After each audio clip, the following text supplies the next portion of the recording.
عسلامة مرحبا بكم في قناتي. رجعت لكم من جديد بعد غياب طويل.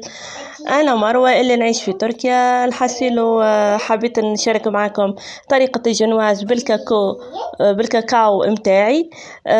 تابعوني وتابعوا المقادير وجربوها وما كنتش باش تندموا، أما تجربوا المقادير كيف ما حطيت أنا. على كل المقادير حطيت معناها شنو اللي لازم يكون في الجنواز بتاعنا. وإن شاء الله كل عام وانتم حيين بألف خير، وإن شاء الله سنة إدارية جديدة تدخل علينا بكل سعادة وكل خير وكل هنا إن شاء الله يا رب، وإن شاء الله تتحقق فيها كل أمانينا يا رب.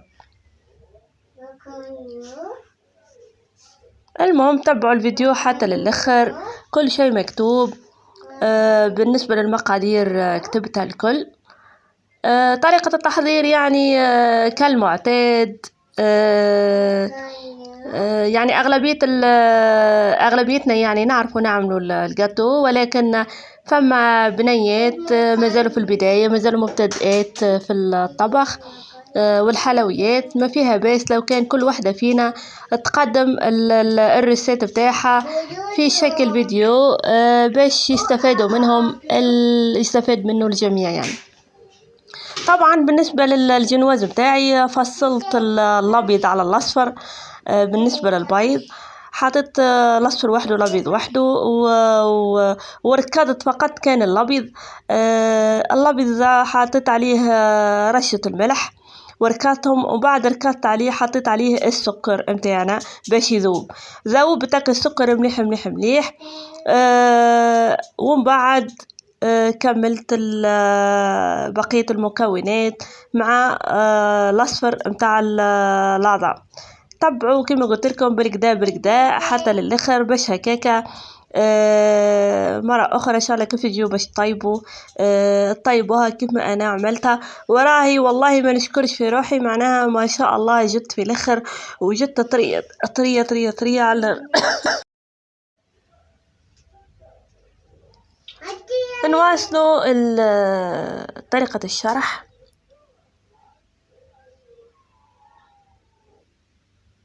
بالنسبة للأصفر العظام ما ركضتهمش يعني بالركاضة الكهربائية، فقط ركضتهم بالفوي اللي عندي. بالنسبة للأصفر العظمة زدت عليه فانيليا، حطيت عليه الفانيليا سكر فاني، وباش نحط عليه السوائل اللي هي شطر كاس الزيت، وبعد باش نحط عليه الحليب ونخلط فقط يعني بيدي، مش ضروري خلاط كهربائي. الخلط الكهربائي الأكثرية يعني نستعملوه في الأبيض العظمة.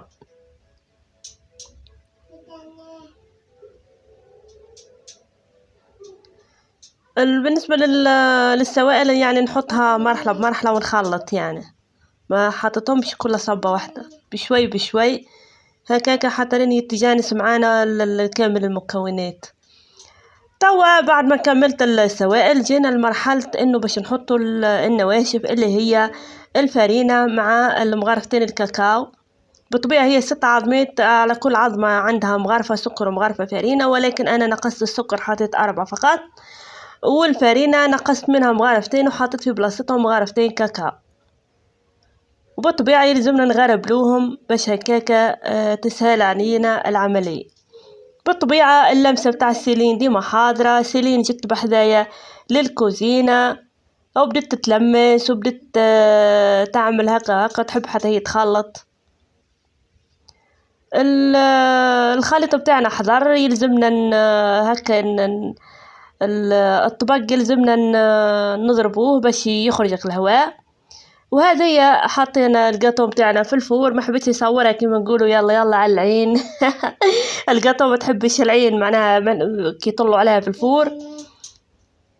توكي تخرج نوريها لكم، وهنا خرجت سيدي الجاتو بتاعنا ما شاء الله والله طرية يا اخواتي. تبعوا الوصفة بتاعي راهي ناجحة 100%. تبعوا نفس المقادير، حطيتها في البلاتو 30 على 30، ومن بعد باش نقصهم باش يولولي 15 على 15.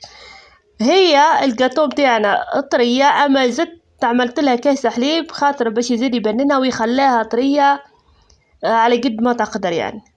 بالنسبة للجاتو عملته قبل بنهارين، كما تعرفوا يلزم الجاتو يعني تخلوها نهارين قبل التزيين. بالطبيعة اليوم عملت الجاتو، غدوة باش نعمل لها الحشو متاعها، وبعد غدوة باش نعمل لها المونتاج متاعها. لأن كما قلت لكم البلاتو 30 على 30 باش نقسمها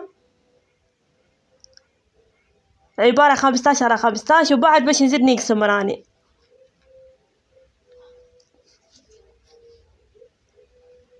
شوفوا بسم الله ما شاء الله كيفاش شكل الخبزة متاعنا، كيفاش طريق. وشوفوا فيها كيفاش هزيتها، وهي خفت عليها اصلا لا تتقسم لي وانا نهز فيها. سيستها بشوي بشوي وما شاء الله خفة. ونحيت منها طرف هيك ذقته وقلت خليني نشوفها يعني المذاق متاعها، مش كان المنظر فقط.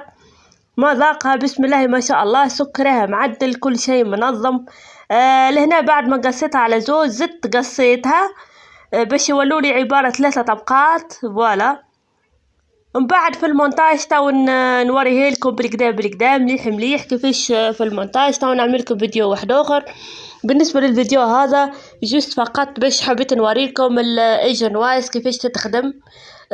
جنواز بالكاكاو. بالطبيعه كل كما نقولوا كل سيده عندها اللمسه متاعها وعندها صباعاتها، وسبحان الله يعني على قد ما نعملوا الكل دي كل واحدة وطريقتها كما نقولوا.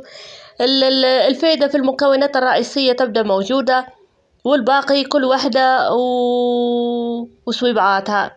ان شاء الله يا رب يعجبكم الفيديو. ما تنسونيش من اللايكات بتاعكم، ما تنسونيش بالتعليقات اذا كان عندكم اسئله فيما يخص سوى الجاتو او يخص تركيا ككل. راني نجاوب يعني، ندخل نجاوب في ونقرأ الكومنتات. ان شاء الله يا رب يكون عجبكم الفيديو. شكرا على المشاهدة، ونتمنى لكم كل خير، وكما قلت لكم سنة سعيدة وبالتوفيق للجميع. بسلامة.